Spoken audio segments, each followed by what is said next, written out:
মানুষ তার জীবনে দুই ধরনের পরিস্থিতিকে খুব ভয় পায়। এক, কোনো কারণবশত কারোর সামনে নত হওয়া। দুই, কোনো কারণে নিজের চরিত্র থেকে, নিজের মূল্যবোধ থেকে বিচ্যুত হওয়া। এবার কেন হয় এরকম যে কথায় কথায় কারোর সামনে নত হতে হয়? কেন বারংবার নিজের চরিত্র থেকে চ্যুত হতে হয়? এরকম কেন হয়? এটা তখনই হয় যখন আমাদের শিক্ষা এবং মূল্যবোধের অভাব থাকে। যদি মানুষের মধ্যে প্রকৃত শিক্ষা থাকে তাহলে এই সংসারে কোনো সময় এবং কারোর সামনেই নত হওয়ার কোনো প্রয়োজন নেই। যদি মানুষের মধ্যে মূল্যবোধ থাকে তাহলে তাকে নিজের মূল্যবোধ বা চরিত্র থেকে বিচ্যুত হতে হয় না, তা সে যাই হয়ে যাক না কেন। কোনো বালককে যদি জন্ম থেকেই সুশিক্ষার অধিকারী করা হয়, শিক্ষিত করা হয়, মূল্যবোধের অধিকারী করা হয়, তবে সে এই সংসারে এমন কর্ম করবে যাতে সে নিজেকে, নিজের পরিবারকে, সমগ্র সমাজকে গর্বিত করতে পারে। শিক্ষা লাভ করুন, মূল্যবোধ লাভ করুন এবং আমার সাথে ভালোবেসে বলুন, রাধা রাধা।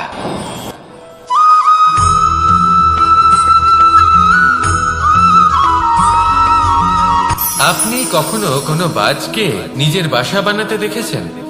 এই বাজ যখনই কোনো বাসা বানায় তখন উঁচু গাছের ডালে বা কোনো পর্বতের শিখরে বাসা বানায়, অনেক উচ্চতায়, আর সেখানে তার সন্তানও জন্মগ্রহণ করে। যখন এই সন্তানেরা জন্মায় তখন এই বাজ খুবই ভালোবেসে এবং খুব সাবধানে এদের পালন পোষণ করে। নিজের ঠোঁট দিয়ে তাদের ঠোঁটে খাবার পরিবেশন করে। কিন্তু যেই সেই সন্তানেরা হৃষ্টপুষ্ট হয়ে যায় এবং সেই কথা বাজ নিজে বুঝতে পেরে যায়, সেই বাজ নিজেই সেই বাসা ছিন্ন ভিন্ন করে দেয়। সেই সন্তান যাদের সবেমাত্র ডানা গজিয়েছে, কিভাবে উঠতে হয় তারা জানে না, সেই সন্তানগুলিকে উচ্চতা থেকে ঠেলে দেয়। সেই সন্তান প্রথমে ভয়ভীত হয়ে যায়।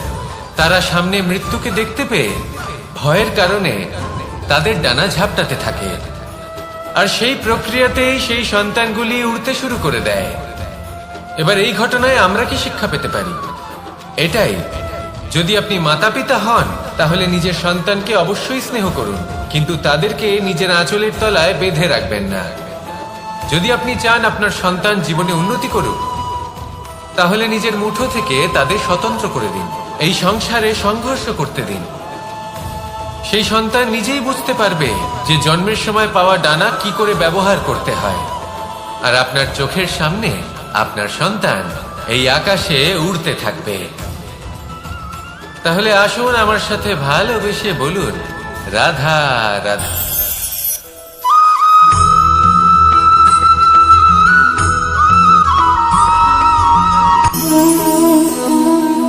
নিয়তি।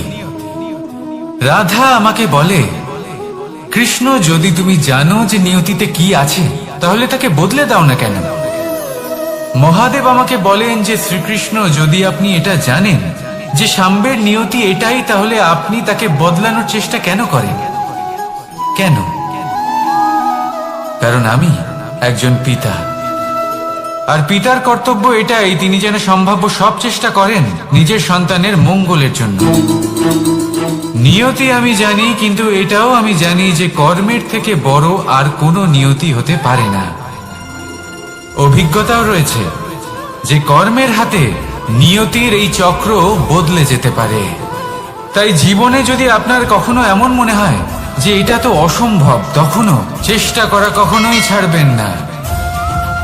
কে বলতে পারে আপনারই কর্মের কোনো এক বীজ হয়তো নিয়তির চাকায় আটকে গেল আর নিয়তিকে নিজের পথ পাল্টাতে হলো, ঠিক কিনা? সেই জন্য নিয়তিকে ভাগ্য মেনে নিয়ে চুপ করে বসে থাকবেন না। নিজের নিয়তি স্বয়ং নিজের কর্মের দ্বারা নির্ধারিত করুন, কারণ আপনার এই কর্মের ওপরেই আপনার অধিকার রয়েছে। আর এই অধিকারকে নিয়তি অনেক সময় সম্মানও করে। তাহলে আসুন আর আমার সাথে ভালোবেসে বলুন, রাধা রাধা।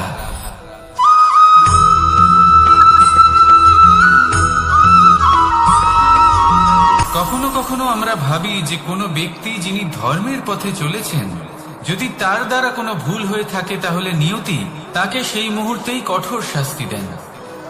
কিন্তু সেই সব মানুষ যারা সংসারের সব থেকে বড় অধর্মী, বহু নিকৃষ্ট মানের কাজ করেন, তাদের নিয়তি অনেক সুযোগ দেন। তাদের নিয়তি এরকম কঠোর প্রহার করেন না। এই ভাবনা কখনো না কখনো মনে আসেই। ভেবে দেখুন কেন? আসলে জীবনকে বেশিরভাগ মানুষ একভাবেই দেখে থাকেন, বিভিন্ন স্তরে একে দেখা উচিত। এবার আপনি বলুন, এই সংসারে কোনো অধর্মী কখনো প্রেরণার উৎস হতে পারেন? কখনোই নয়। যে মানুষ নিজের আত্মাকে মলিন করে ফেলেছেন, তিনি এই সংসারকে কিভাবে প্রেরণা যোগাবেন? উনি নিজেই বুঝতে পারেন না কোনটা করা উচিত, ধর্ম কোনটা। তাই নিয়তি তাকে একটা সুযোগ দেন, এটা বোঝার সুযোগ দেন যে কোনটা উচিত, কোনটা ধর্ম। সুযোগ দেন নিজের বিবেক জাগিয়ে তোলার, তাকে সুযোগ দেন নিজের অন্তরাত্মার ডাক শোনার। যখন তাতেও কাজ হয় না, তখন নিয়তির কাছে একটাই পথ বাকি থাকে, আর তা হল মহাবিনাশ। মহাবিনাশ হয়তো দেরিতেই আসতে পারে, কিন্তু তা অবশ্যই আসবে। আর যখন মহাবিনাশ আসে, তখন মহাবিনাশের যন্ত্রণা সমগ্র মানব জীবনের যন্ত্রণার থেকে অনেক বেশি হয়। এই কথাটা সবসময় মনে রাখবেন। আর অন্যদিকে যে মানুষ ধর্মের পথে চলছেন, তার দ্বারা যদি কোনো ভুল হয়ে থাকে, তখন নিয়তি তার পরীক্ষা নেন। কিছুক্ষণের জন্য মানুষের মনে হতে পারে নিয়তি তাকে কঠোর শাস্তি দিয়েছেন।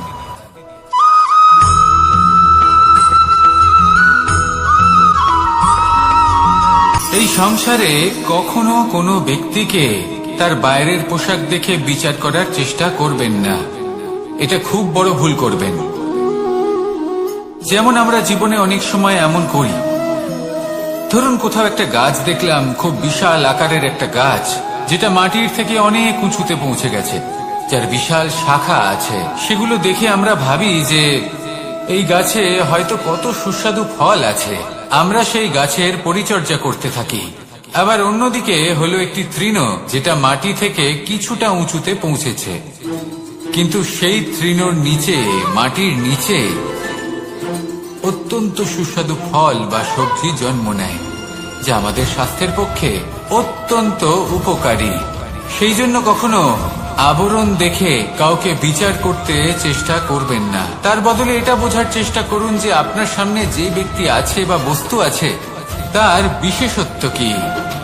যদি এই বিশেষত্ব বোঝার ক্ষমতা আপনি অর্জন করেন, যদি এই শিল্প আপনি নিজের ভেতরে জাগ্রত করেন, তাহলে এই সংসারে বিশেষত্ব কি সেটা আপনি জানতে পারবেন। আর এই সমস্ত খেলা দৃষ্টি থেকে নয়, দৃষ্টিভঙ্গি থেকে জন্ম নেয়। দৃষ্টিভঙ্গি সবসময় শুভ রাখুন, আর আমার সাথে ভালোবেসে বলুন, রাধা রাধা।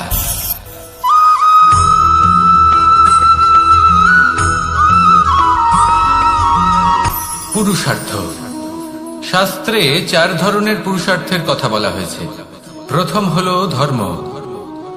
আপনি কি জানেন এই ধর্ম আসলে কি? আপনার কি মনে হয় ধর্ম আসলে কি? কোনো বিশেষ ঈশ্বরকে মানাই কি ধর্ম বলা হয়? নাকি কোনো বিশেষ রীতি পালন করাই হলো ধর্ম? নাকি কোনো বিশেষ সাহিত্যকে সর্বশ্রেষ্ঠ মনে করাই হলো ধর্ম? না, ধর্ম হলো সেটা যাকে ধারণ করা যেতে পারে। আর ধারণ শুধু সেটাই করা যায় যা পবিত্র। পবিত্র শুধু তাকেই বলা হয় যা নিঃস্বার্থ, যার মধ্যে শাসন করার কোনো ইচ্ছে নেই, যা সরলভাবেই প্রবাহমান, জল এবং বায়ুর মতো। যখন কোনো ব্যক্তি ধর্মকে ধারণ করেন এবং সেই ধর্ম সেই ব্যক্তিকে রক্ষা করে, তখন তাকে ধর্ম বলা হয়। ধর্ম যা রক্ষা করে অহংকার থেকে, খারাপ চিন্তার হাত থেকে। সেই জন্য পুরুষার্থ গড়ে তোলার আগে, ধর্ম পালন করার আগে, ধর্মের প্রকৃত অর্থ কি সেটা বুঝে নিন। এটা জেনে রাখুন যে সমস্ত ধর্মের আধার, সমস্ত ধর্মের ভিত শুধুমাত্র ভালোবাসা। আসুন আর এই ভালোবাসার সাথেই বলুন, রাধা রাধা।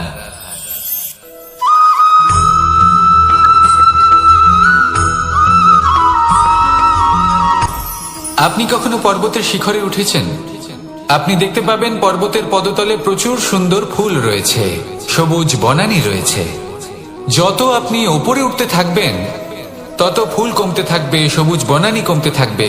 আরো কিছুটা উপরে উঠলে কাঁটা জাতীয় গাছ দেখতে পাবেন, শুকনো গাছ দেখতে পাবেন। আরো যদি উপরে ওঠেন তাহলে পাষাণ দেখতে পাবেন। আরো উপরে উঠলে হিমখণ্ড দেখতে পাবেন। এই যে পর্বত, তা মনুষ্য জীবনের সব থেকে উত্তম উদাহরণ। মানুষ যখন সাফল্যের শিখরে পৌঁছতে চান, মহানুভবতার শিখরে পৌঁছতে চান, পথে যত আস্তে আস্তে উপরে উঠতে থাকেন ততই ভৌতিক বস্তু তার থেকে বিচ্ছিন্ন হতে থাকে। যদি তিনি সেই ভৌতিক বস্তুগুলি ত্যাগ না করতে পারেন তাহলে কখনোই সেই স্থানে পৌঁছতে পারবেন না। আর মানুষ যদি উচিত ত্যাগ করতে পারেন, পথে অগ্রসর হতে থাকেন, এগোতে থাকেন, তাহলে একদিন না একদিন তিনি মহানুভবতার, জ্ঞানের, সাফল্যের হিমের স্বাদ অবশ্যই লাভ করবেন। মনে রাখবেন, মানব জীবনে ত্যাগ হলো অত্যন্ত গুরুত্বপূর্ণ অংশ। আসুন আমার সাথে ভালোবেসে বলুন, রাধা রাধা।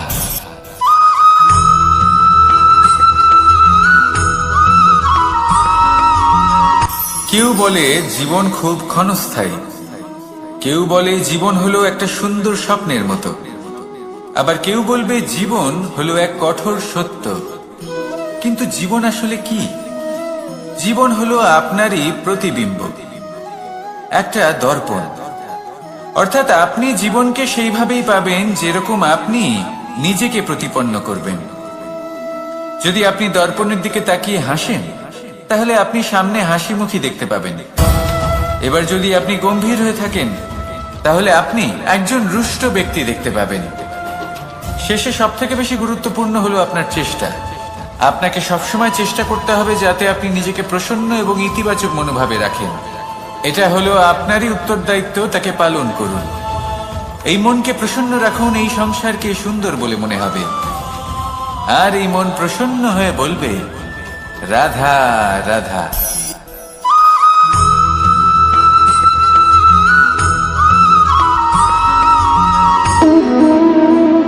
সম্পর্ক হলো আমাদের জীবনের একটি আধার।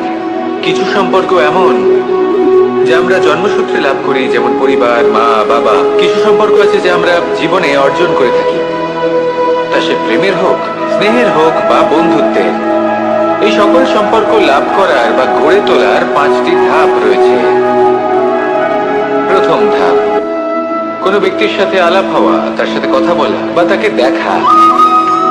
দ্বিতীয় ধাপ, সে ব্যক্তিকে আমাদের ভালো লাগা। তৃতীয় ধাপ, আমাদের এটা চাইতে শুরু করা যে জীবনে এই ব্যক্তি যেন আমাদের বন্ধু হন, আমাদের জীবনে থাকেন, বা আমাদের কাউকে ভালোবেসে ফেলা। আর এটা আমাদের ভাবা বা চাওয়া যে সেই ব্যক্তি যেন আজীবন আমার সাথে থাকেন, আমার জীবনে আমার সাথী হয়ে। চতুর্থ ধাপ, লাভ করা। এবার এই ধাপটি অনেক মানুষের পক্ষেই খুবই সরল হয়, বড়ই সরল ভাবে নিজেদের সঙ্গীকে লাভ করে থাকেন। কিছু মানুষের জন্য এই ধাপ অত্যন্ত কঠিন হয়ে থাকে। অনেক প্রতিকূল পরিস্থিতির উপর জয়লাভ করে তারা সঙ্গীকে লাভ করেন, কিন্তু লাভ অবশ্যই করেন। এরপরে আসে পঞ্চম, অন্তিম এবং সব থেকে গুরুত্বপূর্ণ ধাপ। সেটা হলো সেই সম্পর্ক পালন করা। এটা হলো এমন এক বিষয় যা প্রত্যেক মানুষের শেখা উচিত। যদি ব্যক্তি নিজের জীবনে সম্পর্ক রক্ষা করতে শিখে যান, তবে প্রত্যেক সম্পর্ক তার জীবনকে স্বর্গ করে তুলবে। আসুন আর আমার সাথে ভালোবেসে বলুন, রাধা রাধা।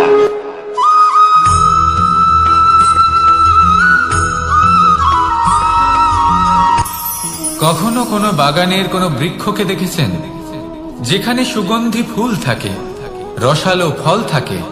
তখন মন প্রফুল্ল হয়ে ওঠে, মন থেকে সেই বৃক্ষের প্রতি ভালোবাসা জন্মায়।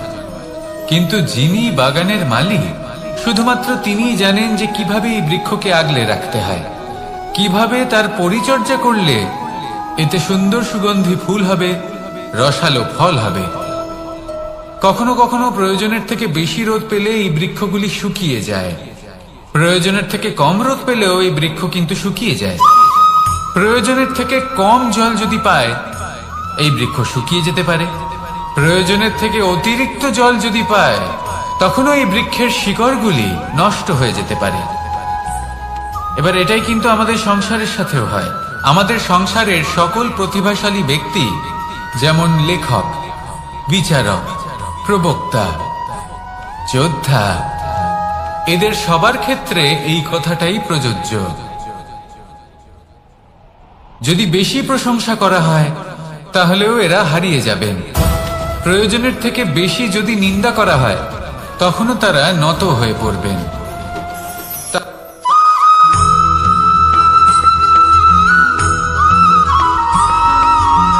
পঞ্চতত্ত্বের মধ্যে দ্বিতীয় তত্ত্ব হল ধরণী, ভূমি, যাকে আমরা ধরণী মাতা বলি। এই ধরণী ধৈর্য ধারণ করে, আর এর উপরেই আমাদের সমগ্র সংসার নির্ভরশীল। কারণ এই ভূমি সহ্য ক্ষমতা রাখে, এর সহ্য ক্ষমতা হল অপরিসীম। সন্তান যতই আঘাত প্রদান করুক না কেন প্রেম পূর্বক সহ্য করে, আর তার বদলে অমূল্য রত্ন প্রদান করে। সন্তান যদি হাল চালায় তাহলে তার বদলে তাকে অন্ন প্রদান করে। এটাই হলো ধরণী। এবার এর থেকে আমরা কি শিক্ষা পেতে পারি? এটাই যে কারোর জন্য কিছু করা বা কাউকে কিছু দেওয়া মনে কোনো কামনা ছাড়াই। আর এই কথাটা বুঝে যান, যদি কারোর জন্য কামনা না রেখে বা কোনো পাওয়ার আশা না রেখে কারোর জন্য কিছু করেন বা কারোকে কিছু দেন, যদি এটা আপনি শিখতে পারেন তবে আপনি ভালোবাসতে শিখে গেছেন। আর সেই জন্যই এই ধরিত্রীকে মাতা বলা হয়। কারণ মাতা শুধু উনি নন যিনি গর্ভে সন্তানকে ধারণ করেন, মাতা তো উনিও যিনি জীবন বাঁচতে শেখান, যিনি জীবন বাঁচার উদাহরণ প্রদান করেন। তাহলে ধরণীর থেকে এই নিঃস্বার্থ ভাব শিখুন, নিঃস্বার্থ ভালোবাসা শিখুন, আর এই ভালোবাসার সাথেই বলুন রাধা রাধা।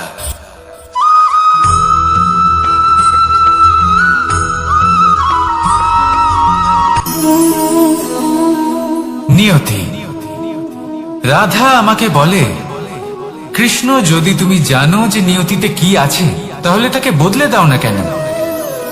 মহাদেব আমাকে বলেন যে শ্রীকৃষ্ণ, যদি আপনি এটা জানেন যে সাম্বের নিয়তি এটাই, তাহলে আপনি তাকে বদলানোর চেষ্টা কেন করেন? কেন? কারণ আমি একজন পিতা, আর পিতার কর্তব্য এটাই তিনি যেন সম্ভাব্য সব চেষ্টা করেন নিজের সন্তানের মঙ্গলের জন্য। নিয়তি আমি জানি, কিন্তু এটাও আমি জানি যে কর্মের থেকে বড় আর কোনো নিয়তি হতে পারে না। অভিজ্ঞতাও রয়েছে যে কর্মের হাতে নিয়তির এই চক্র বদলে যেতে পারে। তাই জীবনে যদি আপনার কখনো এমন মনে হয় যে এটা তো অসম্ভব, তখনও চেষ্টা করা কখনোই ছাড়বেন না। কে বলতে পারে আপনারই কর্মের কোনো এক বীজ হয়তো নিয়তির চাকায় আটকে গেল, আর নিয়তিকে নিজের পথ পাল্টাতে হল, ঠিক কিনা? সেই জন্য নিয়তিকে ভাগ্য মেনে নিয়ে চুপ করে বসে থাকবেন না। নিজের নিয়তি স্বয়ং নিজের কর্মের দ্বারা নির্ধারিত করুন, কারণ আপনার এই কর্মের ওপরেই আপনার অধিকার রয়েছে। আর এই অধিকারকে নিয়তি অনেক সময় সম্মানও করে। তাহলে আসুন আর আমার সাথে ভালোবেসে বলুন রাধা রাধা।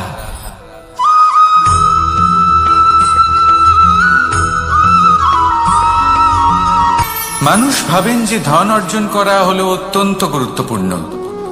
তিনি আজীবন ধন অর্জন করতে থাকেন, ধন অর্জন করার চেষ্টা করতে থাকেন। সে যাই হয়ে যাক না কেন পরিশ্রম করতে থাকেন। স্বাস্থ্যের দিকে নজর দেন না, না উচিত সময় খাবার খান, না উচিত সময় ঘুমোতে যান, না পর্যাপ্ত সময় পর্যন্ত ঘুমন, কিছুই না। ধন অর্জন করতেই থাকেন, করতেই থাকেন। আর কিছু সময় পরে যখন তিনি অসংখ্য ধন লাভ করে ফেলেন, তখন তার সাথে ওনার শরীরে অনেক রোগ বাসা বাঁধে। এইসব রোগের উপচার করতে করতে সেই সমস্ত ধন যা উনি অর্জন করেছেন তা তিনি ব্যয় করে ফেলেন। শেষ পর্যন্ত কি হয়? আমরা যেভাবে এসেছি ঠিক সেইভাবেই ফিরে যাই, ধন এখানেই থেকে যায়। দেখুন, একটা অত্যন্ত গুরুত্বপূর্ণ কথা রয়েছে যে আপনার বোঝা উচিত।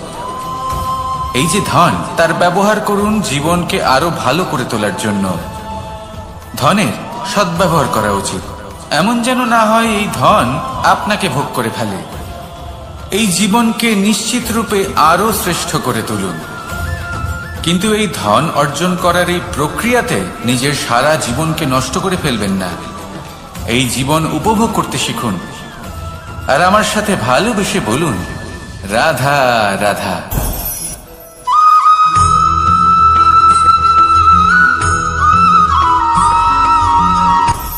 আপনি কখনো পর্বতের শিখরে উঠেছেন? আপনি দেখতে পাবেন পর্বতের পদতলে প্রচুর সুন্দর ফুল রয়েছে, সবুজ বনানী রয়েছে। যত আপনি উপরে উঠতে থাকবেন তত ফুল কমতে থাকবে, সবুজ বনানী কমতে থাকবে। আরো কিছুটা উপরে উঠলে কাঁটা জাতীয় গাছ দেখতে পাবেন, শুকনো গাছ দেখতে পাবেন। আরো যদি উপরে ওঠেন তাহলে পাষাণ দেখতে পাবেন। আরো উপরে উঠলে হিমখণ্ড দেখতে পাবেন। এই যে পর্বত, তা মনুষ্য জীবনের সব থেকে উত্তম উদাহরণ। মানুষ যখন সাফল্যের শিখরে পৌঁছতে চান, মহানুভবতার শিখরে পৌঁছতে চান, পথে যত আস্তে আস্তে উপরে উঠতে থাকেন ততই ভৌতিক বস্তু তার থেকে বিচ্ছিন্ন হতে থাকে। যদি তিনি সেই ভৌতিক বস্তুগুলি ত্যাগ না করতে পারেন তাহলে কখনোই সেই স্থানে পৌঁছতে পারবেন না। আর মানুষ যদি উচিত ত্যাগ করতে পারেন, পথে অগ্রসর হতে থাকেন, এগোতে থাকেন, তাহলে একদিন না একদিন তিনি মহানুভবতার, জ্ঞানের, সাফল্যের হিমের স্বাদ অবশ্যই লাভ করবেন। মনে রাখবেন, মানব জীবনে ত্যাগ হলো অত্যন্ত গুরুত্বপূর্ণ অংশ। আসুন আমার সাথে ভালোবেসে বলুন, রাধা রাধা।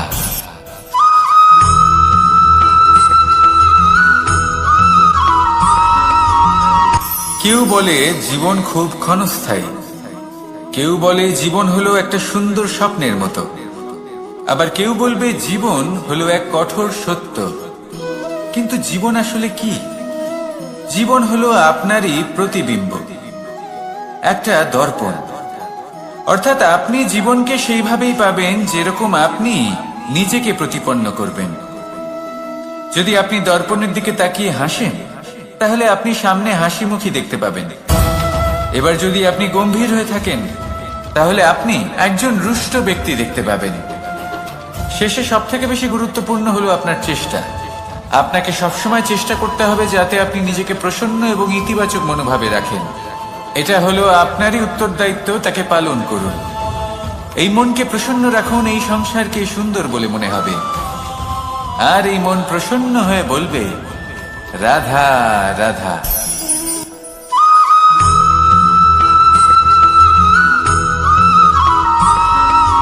আমাদের শরীর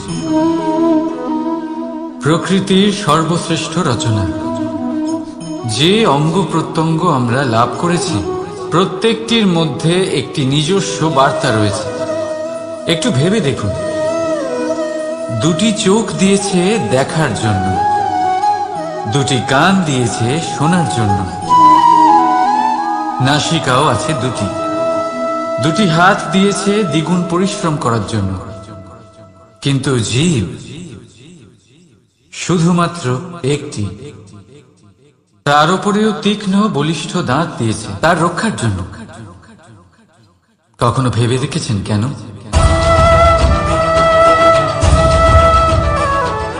কারণ শব্দ আর শব্দের প্রয়োগ মানুষের সবচেয়ে বড় অস্ত্র, যার প্রয়োগ যত ভেবেচিন্তে করা যায় মানুষ তার জীবনে ততটাই উপরে উঠতে পারে। তাহলে মনে রাখুন, দেখুন, শুনুন আর বুঝুন বেশি, বলুন কম। রাধা রাধা।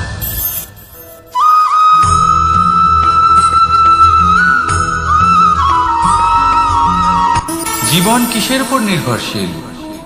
ধনের উপর বৈভবের অনুভব যদি আপনি করতে চান তাহলে তা পাবেন শুধু একতার দ্বারা, সংগঠনের দ্বারা।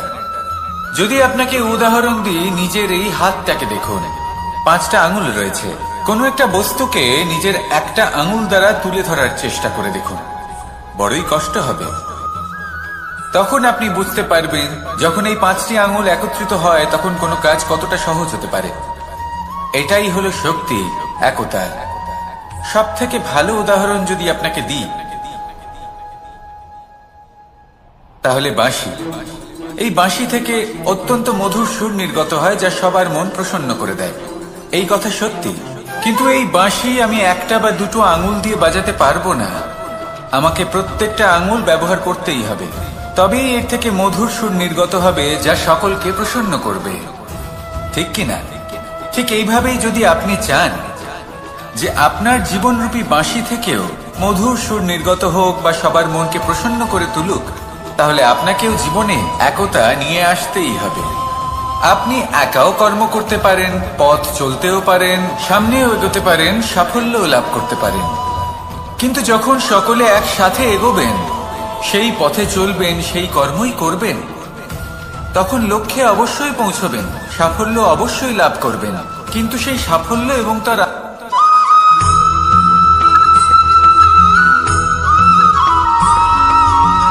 এই সংসারে সব থেকে বেশি কোমল বস্তু হলো রেশম। এই রেশম এতটাই কোমল হয় যে এর পুরো একটা থান শুধুমাত্র একটা হাতে ধরা সম্ভব। কখনো ভেবে দেখেছেন এই রেশম কিভাবে হয়? একটি কীট তার লালার দ্বারা উৎপন্ন হয়। এই কীট সেই রেশমকে পাক দিতে থাকে, পাক দিতেই থাকে, দিতেই থাকে, আর আস্তে আস্তে তার মধ্যেই জড়িয়ে পড়ে। শেষে ওর এই সুন্দর অমূল্য সৃষ্টি রেশমের এই সুতো তার নির্মাণ কার্য পূর্ণ হয়, কিন্তু তাতেই ও নিজে বন্দী হয়ে যায়। নিজেরই মায়াজালের এই বন্দী গৃহে নিজেই ফেঁসে যায়। এবার এই সুতোকে ব্যবহারযোগ্য করে তোলার জন্য এই কীটগুলিকে এই কবচের সাথেই ফুটন্ত জলে ফেলে দেওয়া হয়। এই সংসারে যদি আমাদের স্বপ্ন এই সংসারের দুঃখ হরণ করার জন্য, এই সংসারে সুখ বিতরণ করার জন্য হয়, তবেই আমাদের প্রগতি সম্ভব। যদি আমাদের এই স্বপ্ন শুধুই আমাদের এবং আমাদের স্বার্থ সিদ্ধির জন্য হয়, তাহলে এই স্বপ্ন আমাদের অন্ধ করে দেবে, আমাদের অন্ধকারের পথে নিয়ে যাবে, আর আমরাও সেই কীটের মতো হয়ে যাব। নিজেদেরই মায়াজালে আমরা নিজেই ফেঁসে যাব, আর শেষে আমরা যদি কিছু লাভ করি তা হবে একাকিত্ব, অন্ধকারময় মৃত্যু। তাই স্বপ্ন অবশ্যই দেখুন, কিন্তু এমন ভাবে স্বপ্ন দেখবেন না যে তার এই বন্দিগৃহে আপনি নিজেই ফেঁসে গেলেন। স্বপ্ন দেখুন পরোপকারে।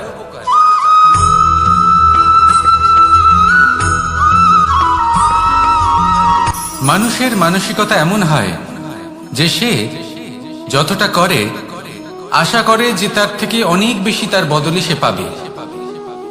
দেখুন, সবকিছুই আপনার ভাবনা চিন্তার উপর নির্ভর করছে। আপনি যদি ফলের বিষয়ে ভেবে কর্ম করতে থাকেন তাহলে সেটা অনুচিত।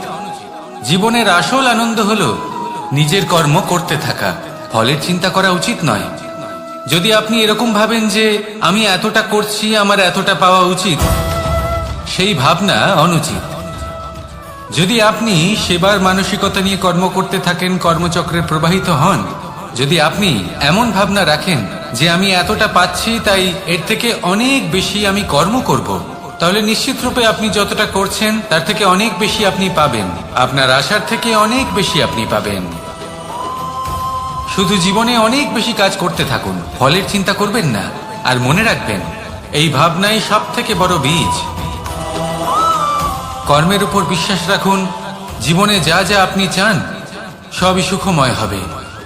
আসুন আর আমার সাথে ভালোবেসে বলুন, রাধা রাধা।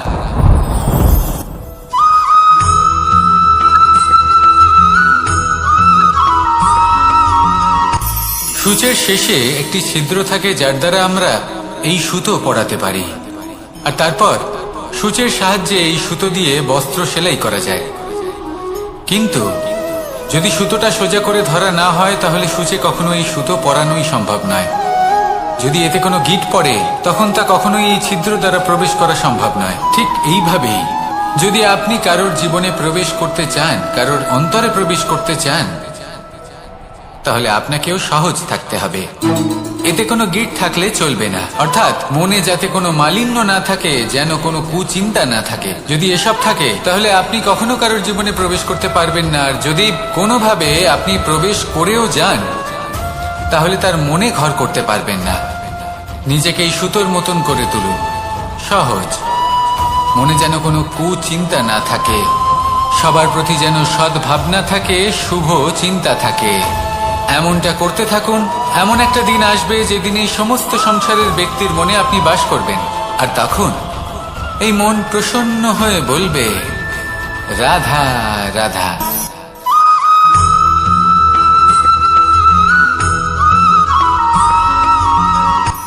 এই সংসারে সাফল্য লাভ করার জন্য জ্ঞানের প্রয়োজন হয়, পরিশ্রমের প্রয়োজন হয়, দৃঢ় নিষ্ঠার প্রয়োজন হয়, নিরন্তর চেষ্টা করা প্রয়োজনীয়।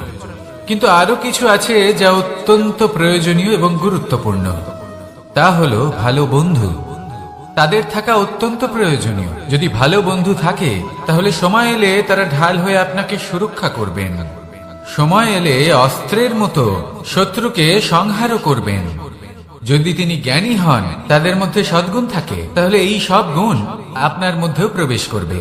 তাহলে সাফল্যের জন্য ভালো বন্ধু পাওয়া অত্যন্ত প্রয়োজনীয়।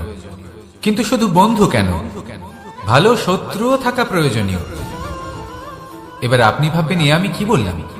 যদি আপনার জীবনেও ভালো অর্থাৎ শক্তিশালী শত্রু থাকে তাহলে আপনিও শক্তিশালী হতে থাকবেন।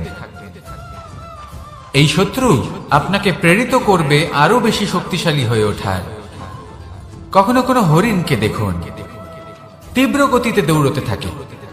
কেন তীব্র গতিতে দৌড়য়? এই কারণে নয় যে কোথাও তার জন্য মধুর ঘাস অপেক্ষা করে রয়েছে, না। সে এই কারণে তীব্র গতিতে দৌড়য় কারণ সেটা না করলে তার পেছনে একটি সিংহ আছে যে ওকে নিজের ভোজন করে ফেলবে। তাই জীবনে বিপদ, সংকট, এই সবকিছুও হলো অত্যন্ত গুরুত্বপূর্ণ। তার সম্মুখীন হতে শিখুন আর আমার সাথে ভালোবেসে বলুন, রাধা রাধা।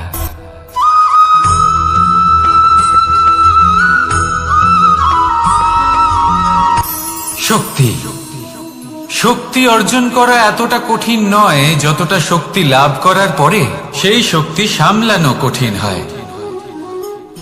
কারণ যেই মানুষ শক্তি লাভ করে তার মনে গর্ববোধ জন্মায়, জন্মায় অহংকার, জন্মায় জেদ।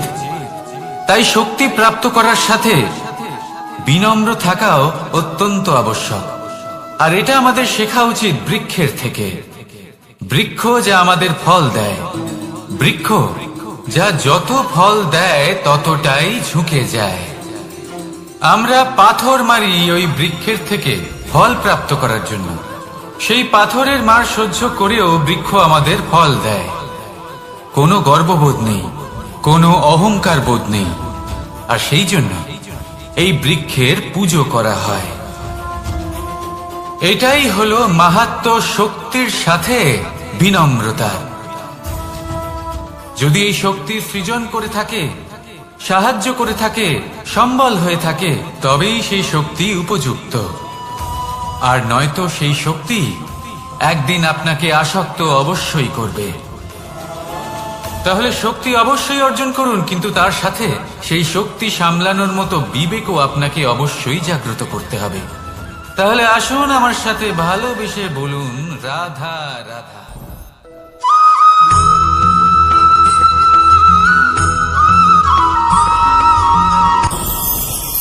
ভয়ের সাথে আমরা সবাই পরিচিত, কষ্টও আমরা সবাই পেয়েছি। কখনো কখনো আমরা অসুস্থ হয়ে পড়ি, আর এমন সময় হলে মাতার মমতা, কখনো বাবার স্নেহ, কখনো বন্ধুদের পাশে থাকার অনুভূতি আমাদের রোগ নিরাময়ে সাহায্য করে। কখনো যদি আমরা নিরাশ হয়ে পড়ি, তখন যদি আমাদের কোনো আপনজন আমাদের দুটো ভালো কথা বলে, তখন আমাদের মনোবল বেড়ে যায়। ঠিক তেমন সংসারের এই রঙ্গমঞ্চে যদি আপনি পীড়িত অনুভব করেন, কিছু শুভ কথা আলোচনা করুন, কিছু স্তুতি গান করুন, কিছু মুহূর্তের জন্য হলেও নিজের ইষ্টদেবের কথা স্মরণ করুন আর প্রার্থনা করুন। সাহস বাড়বে, শক্তিও বৃদ্ধি পাবে এবং সামনে এগিয়ে চলার পথও দেখতে পাবেন। তখন এই মন প্রসন্ন হয়ে বলবে, রাধা রাধা।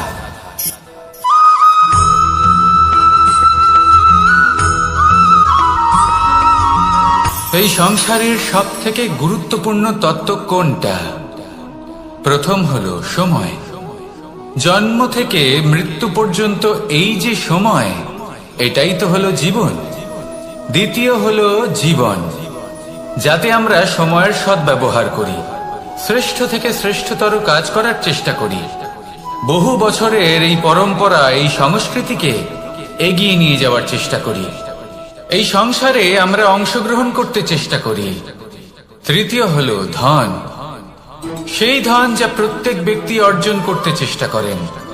এবার এই তিনটি তত্ত্বের মধ্যে একটা সামঞ্জস্য আছে, সমান ব্যাপার আছে, সে ধনই হোক বা সময় হোক বা হোক জীবন। আর সেই সমান ব্যাপার হলো যে যদি আপনি এটা গণনা করতে থাকেন তাহলে তা কমতে থাকে, যদি আপনি এটা ব্যবহার করেন তাহলে তা বাড়তে থাকে। একে সংগঠিত করে রাখতে চেষ্টা করলে এ হাত থেকে ফসকে যায়, কিন্তু যদি আপনি একে সামলে রাখতে শিখে যান তাহলে এমন কাজ করবেন যাতে সংসারের সাথে সাথে পরবর্তী প্রজন্ম লাভবান হবে। যদি কিছু শিখতে চান তাহলে সামলাতে শিখুন, গণনা করা বা সংগঠিত করা নয়। আসুন আর আমার সাথে ভালোবেসে বলুন, রাধা রাধা।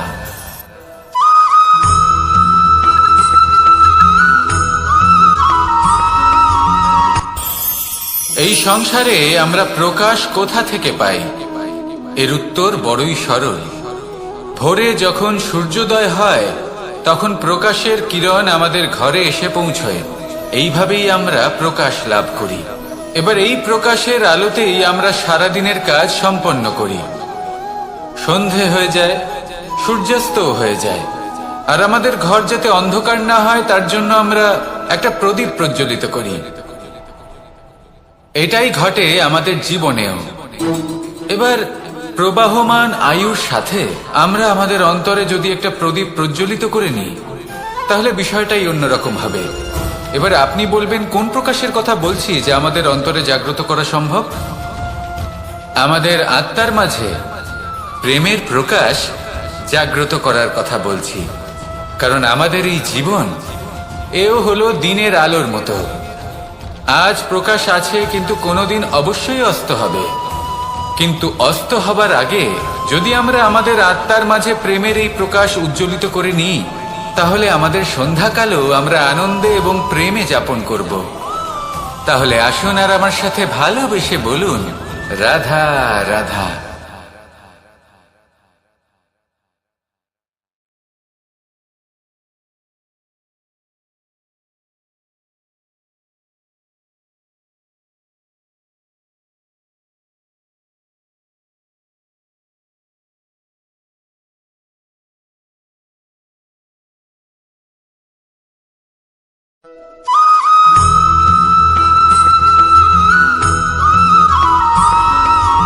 আমাদের শরীর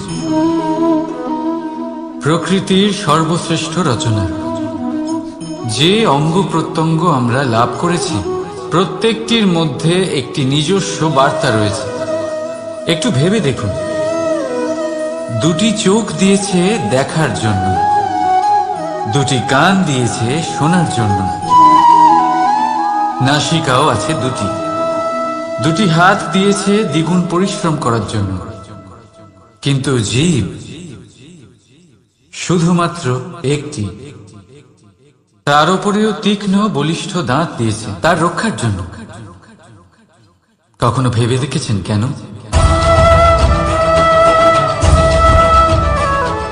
কারণ শব্দ আর শব্দের প্রয়োগ মানুষের সবচেয়ে বড় অস্ত্র, যার প্রয়োগ যত ভেবে চিন্তে করা যায় মানুষ তার জীবনে ততটাই উপরে উঠতে পারে।